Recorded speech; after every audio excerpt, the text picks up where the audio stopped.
Good morning, morning birds. Happy to be here today.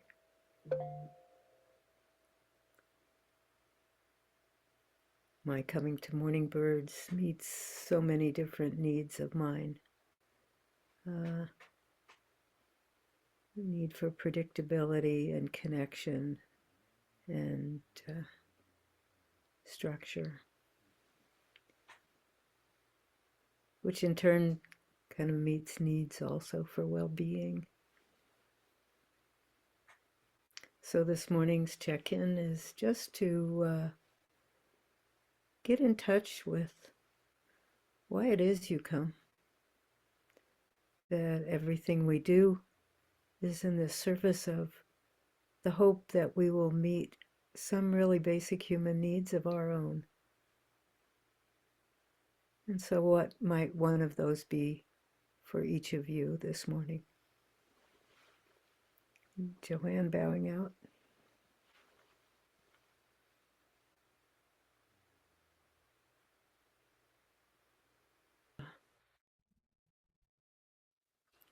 With that, you're invited to do whatever it is you do to find stillness, connection, belonging, safety, community, accountability, structure.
Oh, I wonder why stretching feels so good, especially first thing in the morning.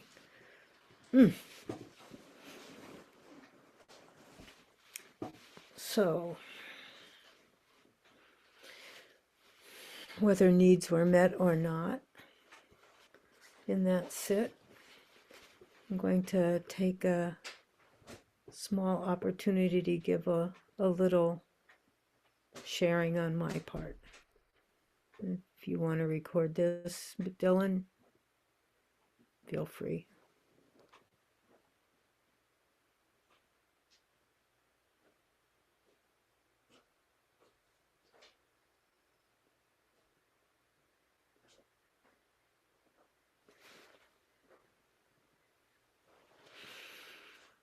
So, I volunteered to give my views, although sometimes maybe they're changing, on Beginning Anew, and to just take it one part at a time. And for me, Beginning Anew is a prevention process. It's a deepening of understanding of each other, of an appreciation for each other. It builds our relationship with each other so that when we do meet difficulties, which are inevitable, that we have a resilient relationship that can rest in a trust in what we have built already to be able to deepen through listening to difficulties. So the very first element of it is to arrive prepared. And that's a whole lifestyle, because to arrive prepared means you're really paying attention to your experience with each other, that we notice deeply what touches us from what people share or don't share or how they show up. And we're able to touch into ourselves why that moves us, what needs inside us are being met or partially met by the presence and the sharing of our fellow birdies here. And so when we get ready to share, it's because we've been paying attention all along to how our seeds are watered.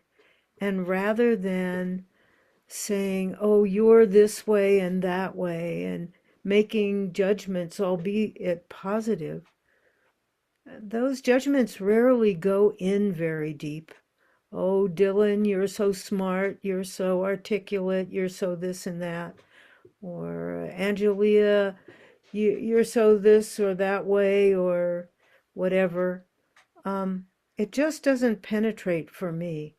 But if somebody says to me, Joanne, I really felt a sense of safety when you introduced this and that thing, and I've been really needing that to have a sense of belonging here. Wow, that encourages me to keep doing that kind of thing. And I can appreciate, I can ride on my sympathetic joy for their happiness, for their contentment. It isn't about me, it's about who is offering the the flower. And so my intimacy grows deeper with that person. Hi, Colibri. We're glad you're here, even if you look fuzzy. So that's my suggestion, is that first we have to be in touch with what are our needs. Are they legitimate? Do we pay attention to them? And then do we pay attention to when those needs are being met and what's happening that those are being met? And can we find a way to articulate that to the person who's embodying that in the moment? That's the first step of beginning anew. And interestingly enough, it's the vibe that fills the screen or the room. It isn't the particular appreciation that seems to be, for me, most important. It's that there's a sense of when you're feeling open and safe and appreciative, I end up feeling that way inside of me as well. So with each sharing, I feel like that's watering my seeds. It doesn't have to be focused on me. So there shouldn't be a pressure of you have to say something about everyone or everyone has to have something said about them. It's about the collective energy that we're able to manifest. And it's actually a harvest of what we've been picking throughout time since the last time we the beginning anew. It's harvesting all that stuff that maybe other people didn't notice and we notice, and now they get to notice in arrears.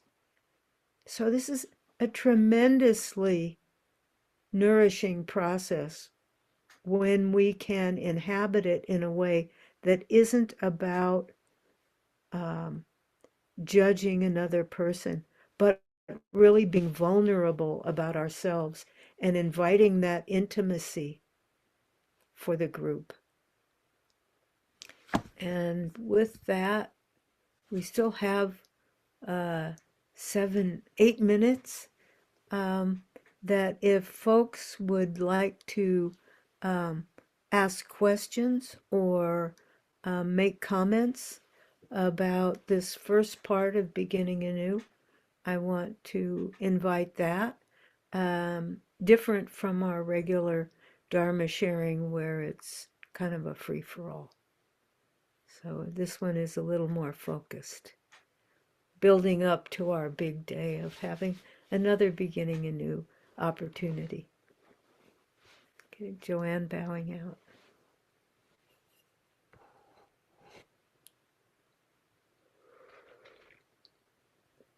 And maybe since this is being recorded, if you would choose not to have it recorded, your share, just say, Dylan, can you pause the recording? And otherwise, we can capture your pearls.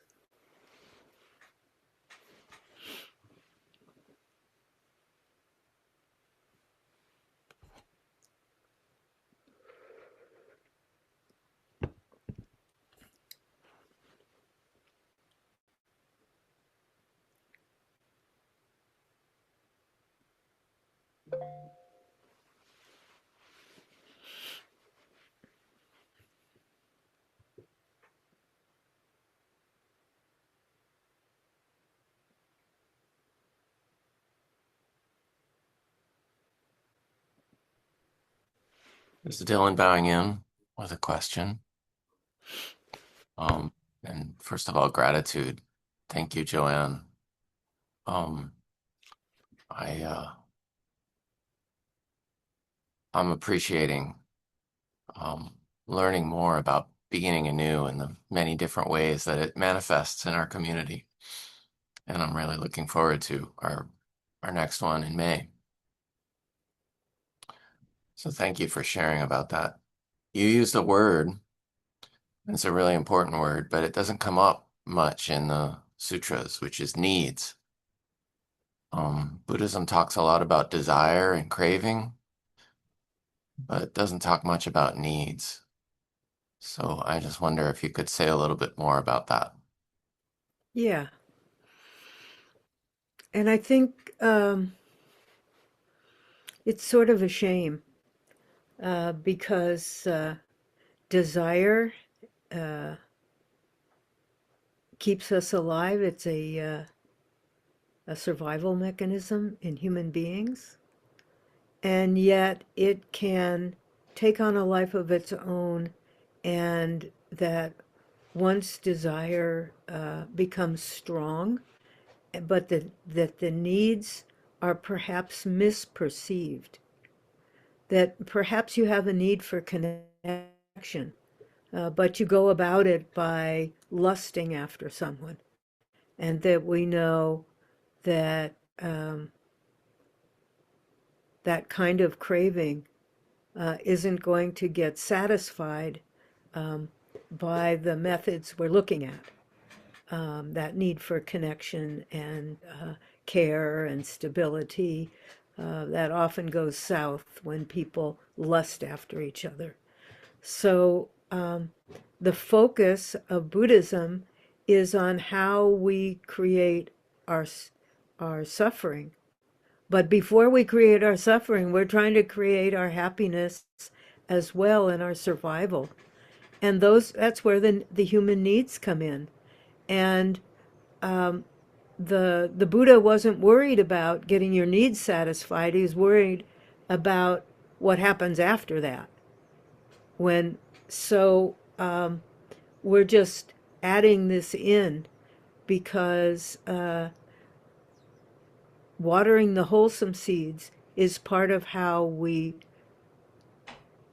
build the resilience to resist greed, hatred, and delusion, because those needs are well enough satisfied that we have the strength and the wisdom to know when that's happening and to resist it.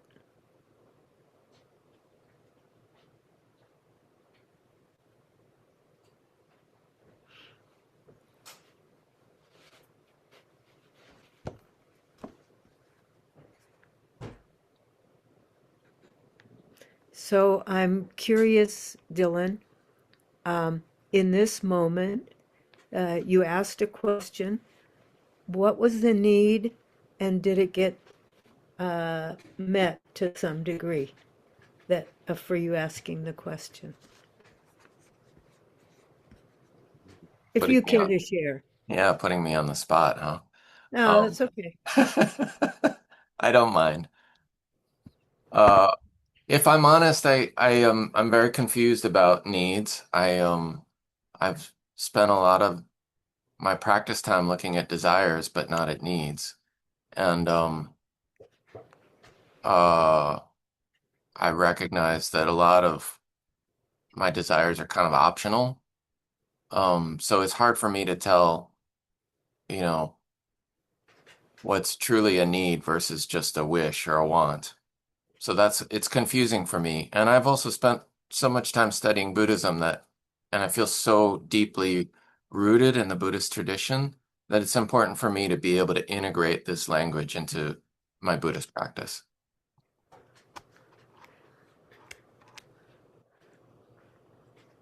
Oftentimes, I think our needs and our strategies to meet the needs get confused.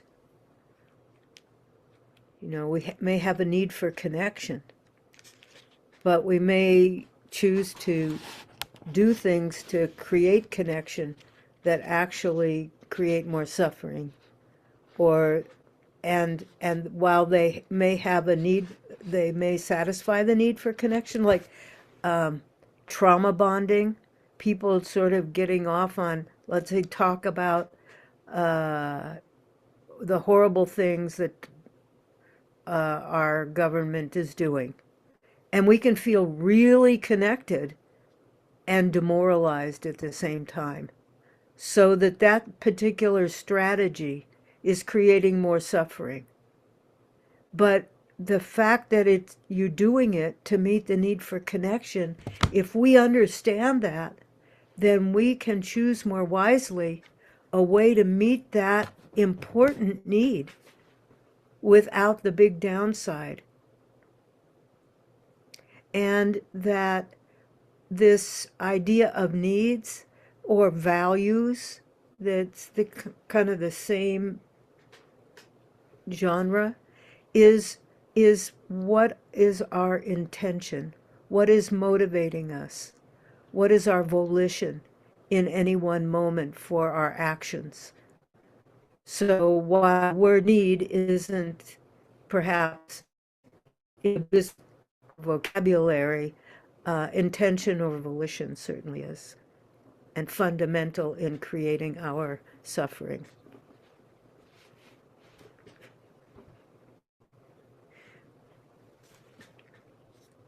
Well, that was a juicy one. That took us all the time we have. So um, I'm happy to stay on for a few minutes after, but honoring our time,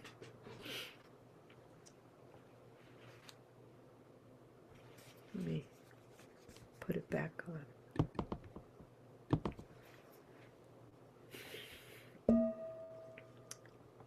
May our coming together fundamentally meet wholesome needs that each of us have, that each of us share in common, and that in the process of meeting those needs, of understanding our motivations, our intentions that drive our actions, we can contribute to the peace, harmony, justice, and wholeness of all beings in this web of life.